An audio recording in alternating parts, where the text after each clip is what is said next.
Vi er i dag samlet for at tage afsked med Svend Bøttcher Nielsen.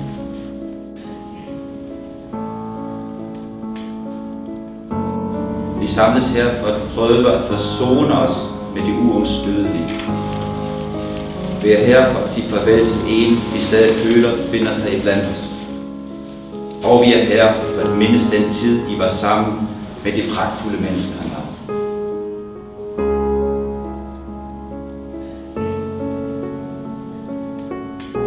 Vi alle har tændt et lys for Torbens liv og for Torbens minde.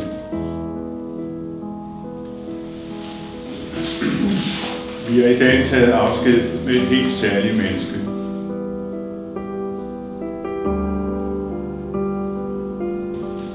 Vi skal mindes ham og fortælle og genfortælle de mange historier, som han indgår i.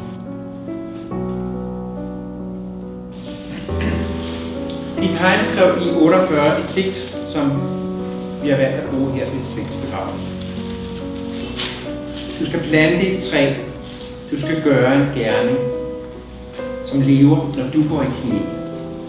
En ting, som skal vare og være til lykke og lykke.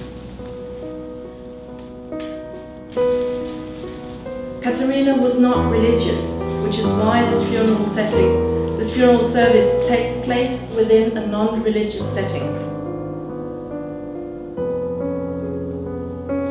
Svend er død, men vi bærer alle erindringen om videre om de spor, han har sat i vores liv.